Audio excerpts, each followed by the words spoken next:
Hi, and welcome to Wrong Way. That was not the right pitch.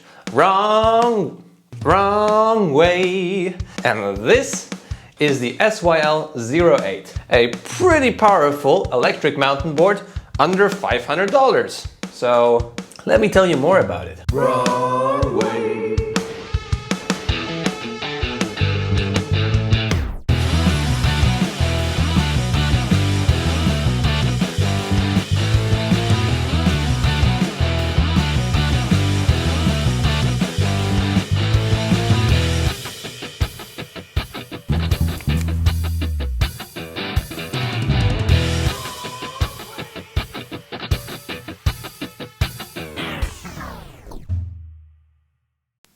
And first of all, also huge thank you to Geekbuying, who provided me this board for testing. All the links are below, and I think there's also a coupon which makes this board even cheaper. But as usual, it is a totally independent review, and I'll tell you about all the good things about the board and the bad things. So to start off, the price is pretty good, under $500. And what are we getting for it? Well, we get two brushless motors. They're rated at 1650 watts each, and the peak power that is stated on the Geekbuying site should be around 2000 watts each. So this is a 4000 watt board. The top speed should be around 35 kilometers an hour. 40 kilometers an hour is pretty hard to reach unless you're going downhill.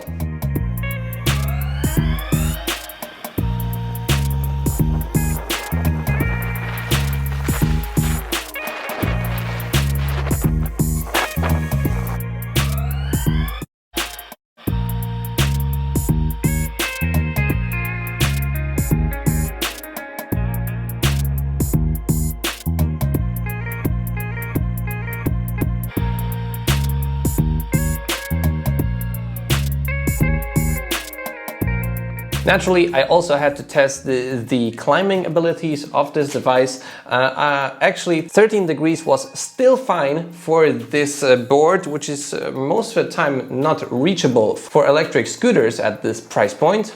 Yeah, actually hard to reach for any device at this price point, because even electric unicycles start mostly above $500. Maybe the Emotion V5 is a device which could go as steep as the SYL-08. So climbing performance pretty good. I mean, it's far off the 30 degrees that is stated on the seller's side, but I think it's still a pretty good result. So 13 to 15 degrees should be fine. And the motors are pretty torquey, but I'll get into the driving experience of the SYL-08 at a later part in the video. Let's just breeze through the rest of the specs. We have a, I don't know what the material is actually. What is it, a 5-ply deck?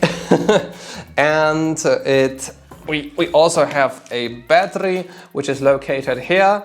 It is a 36 volt and 10 amp hour unit, so 360 watt hours. I did do actually 3 range tests with this electric mountain board, and I never could get it over 20 kilometers. Mostly because I ride faster than 20 or 25 kilometers. I tried to do one range test, like driving really calmly, but then I got in the forest and drained the battery pretty quickly.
So I think the minimum range you could get out of this electric board is somewhere around 15 kilometers, maybe less if you rip it really hard. But if you drive carefully, you should be able to reach 25, maybe 30 kilometers if you drive really carefully and slowly. To recharge the battery, there's a fanless charger, 2 amps, so charging time is around 5 hours. There's also this button here to turn on the device, but actually if you just were to roll the wheels, it will turn on automatically. So actually the only thing you need to do then is to turn on the remote, which I should get. Wait.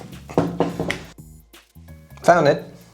This is the remote, and as you can see it has a hole here, and with these gloves, which are pretty funny actually, and with these gloves it's actually quite difficult to get it out of this hole. So yeah, mostly I just get it off with the glove. Anyways, this is the remote to the board. Super simple, super straightforward. I saw also other versions to the remote for this board, so I don't know if this is like the most recent one or not. Anyways, it's turning on now and it's connected to the board. So here you can see the battery indicator. It's either 100%, 75, 50 or 25%, or it may be blinking at the end if you have a really low battery state. And there are also 4 modes, and whilst the mode 3 and 4 are pretty useful at top speed or around, I don't know, 30 kilometers an hour, but this mode is actually, the third mode seems to have a pretty similar speed to the highest mode, but a bit slower acceleration. But the first and the second mode are way below 10 kilometers an hour, and they're basically useless unless you try your first steps on the board. I wish there was a mode up to 20 kilometers an hour or 25 kilometers an hour. This would be way more useful. And the board actually does have a reverse, so you just hold here and then the wheels spin in the opposite direction. And you can see actually it is confirmed here with a red blinking instead of green blinking. This is the throttle. There is no safety mechanism anywhere here like it is on the Evolve boards, but there is no cruise control as well. So I consider this to be pretty safe. You can also have a strap mounted here for better ergonomics. All in all, the remote is pretty cool. Maybe this hole here should be a bit bigger for riding with gloves, but other than that, pretty cool. Oh yeah, one more thing, if it's really bright outside, it's pretty difficult to see the battery state, so most of the time I had to do this to see the battery state. Now let's breeze through the rest of the specs of this board. We have a battery compartment right here. Actually, it looks to have some foam on the sides, so should be okay to ride in the rain, question mark. But obviously this thing doesn't have any mud guards. I'm not sure about the waterproofing, so better not. But if you were to ride it in the rain, I think there wouldn't be so many issues with the board. Now, it isn't the most flexible deck. It's pretty stiff. Not as stiff maybe as a Majestic board, but still it's pretty stiff, meaning it will not absorb as many bumps as an Evolve, but an Evolve board is just way more expensive than this one. But what absorbs the bumps pretty well are the tires. I think these are tube tires, 8-inch off-road all-terrain tires, and they absorb all the bumps actually pretty well in combination with the trucks, which I'll move on to in a second. These tires have the maximum pressure of 40 psi. They're pretty good for riding on road because they have this pretty wide strip which is flat. This is pretty good for efficiency, but when you drive off-road, they tend to be a bit slippery. So especially if you're turning above 20 kilometers an hour on sand or on dirt, it might throw you off at some point, especially when accelerating. So you have to keep that in mind, but still the tires are pretty good. They will also allow you to go over some grass or terrain in the city, which is normally not possible on a board which has just these, what are they called? PU wheels, polyurethane wheels. Moving on to the trucks, pretty robust, pretty big. The trucks are actually quite huge, making this board quite wide. And there are these springs here, but these springs are not meant for like a suspension system for the board. That's not what it is. Basically, what these springs do is make turning with the board easier. Usually you have some kind of like elastic or rubber material in the kingpins to make the board turn, and you can adjust that and so on. But here we have these springs, and this system actually works really well. The trucks are at an angle, and turning slowly, the turning radius is naturally super huge, but I thought it would be worse. So it's not as bad when you are turning slowly, and these bindings help with turning slowly because you can just apply more force to tilt the board harder. But also when going fast, I found the board to be actually really stable, even above 30-35 kilometers an hour. So I think there's like you shouldn't be scared to go like fast on this board because it feels really good. Especially with the bindings, they make you feel really stable. The bindings are good in this regard. I mean, they give you way more stability. You can brake hard, you can accelerate hard, and this feels better with these bindings. You can also jump over curves.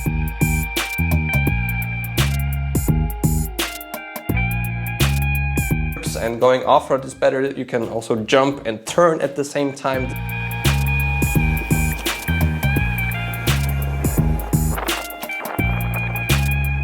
This gives you a lot of options, but if you were to fall, the problem is that you are still connected to the board. So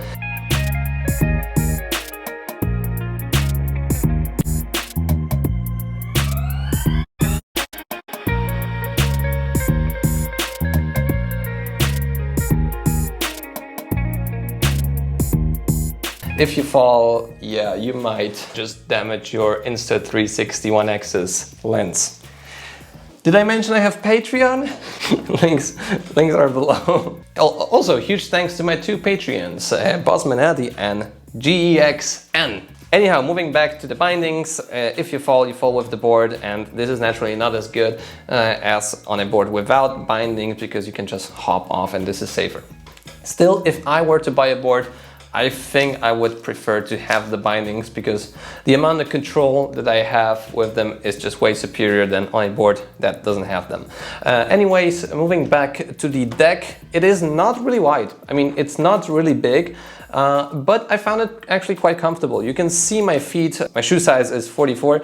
They're hanging off sort of this part here and a bit here, but because they're angled, like from this side actually, the ride comfort is pretty good. So I wouldn't mind riding with the board like 20-30 kilometers because yeah, it's no issues with that at all. So before I move on to the bad stuff, I also wanted to talk about the ride experience. So let me just, oh yeah, see, it just turns on if I turn the wheel. And now it's all automatically connecting and already working. In terms of riding, I found the throttle and the brake to be really good and really like mellow. So it's not an aggressive board which will throw you off when you accelerate or when you brake. I wasn't afraid to like brake hard or accelerate hard. It was never at a threshold that seemed to be dangerous, like to fall off. It's always very predictable. It's sort of a like soft start, but it's still powerful enough to like try and wheelie it, and it's actually a lot of fun to do this stuff.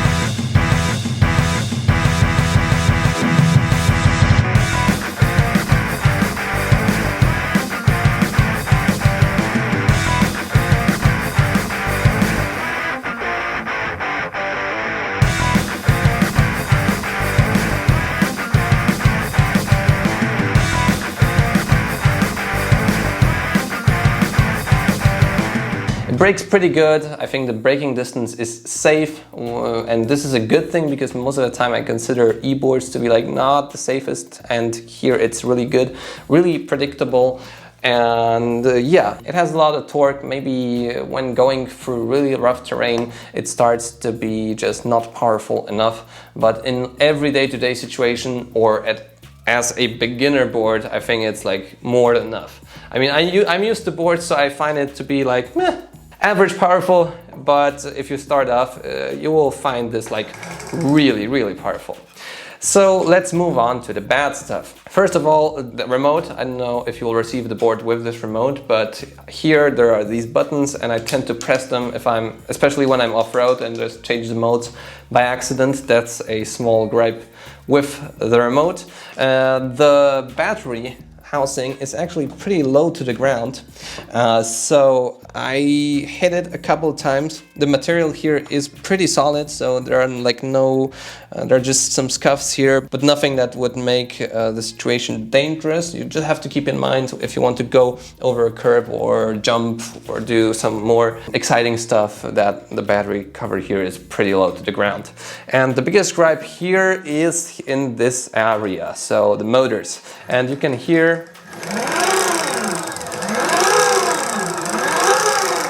actually on both sides the belts are probably a bit misaligned. And the main thing that I see here is that I received a board which has the motor mounts actually a bit bent. So this motor mount is actually bent, this one seems to be fine, and because of that the engines are actually aligning differently. They're a bit bent, so maybe someone had a big crash before I received the board, or maybe these mounts here should be a bit more rigid. And here there is a rod on this side, and there's actually just one rod, and the space is for two rods. So I think if there were two rods here, yeah, the situation would be quite different. You would have like these parts here wouldn't bend so much, but there's just one. I actually tried to put this rod here, and it totally doesn't fit because the mounts are already bent. So if I just accelerate, you hear the sound. Now it rides well, but you can actually see that the belts are already starting to rip a bit. So yeah, this might be an issue. If you have this issue with this board, just contact the seller, and I think it's just a matter of warranty. I mean, unless you have bent the motor housing. So yeah, I think this should be like made out of better material, maybe a bit of a different project. Maybe the rods, the support rods should be in both places, because yeah, I think the lifespan of these rods of the belts in this situation wouldn't be really big. Now, yeah, one is more loose than the other.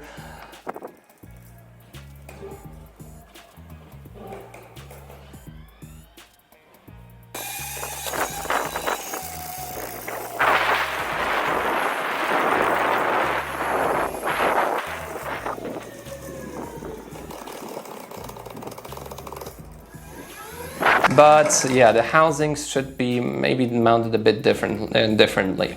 But still, the board rides well, and maybe this is just in this test board. And still, for the price of under $500, I consider this to be a pretty good deal. Now, it comes with all the usual like negatives. It comes with boards which I don't like, mainly remote. I have to remember about the remote. Even though it does like have enough charge for 2 rides, maybe 3 rides, I still need to charge it and remember where I put it. Doesn't have any mud guard, doesn't have any lighting. It's pretty loud, so this sort of works as a horn. So maybe yeah, the motors are a bit of a horn. And yeah, because of the size, I mean, it's pretty wide and it still weighs like 13.5 kilograms. I think a Xiaomi scooter would be more portable at this price point. But still, at this price, I think there are very few devices which will give you like this amount of fun and this amount of power actually, because still 4,000 watts of peak power is quite a lot for under $500. So if you need something more powerful, something more fun, I think that you can't go wrong with this board. Just check what is happening here at with these engines, with these engine mounts, to make sure that your board has also a long lifespan. So anyways, thanks again Geekbuying for providing me with the scooter. And if you're still here, leave a like on the video, subscribe to see more content like this. I'll see you in the next video. And once again, thank you to my fantastic Patreons for supporting me. This support means the world to me. See you soon.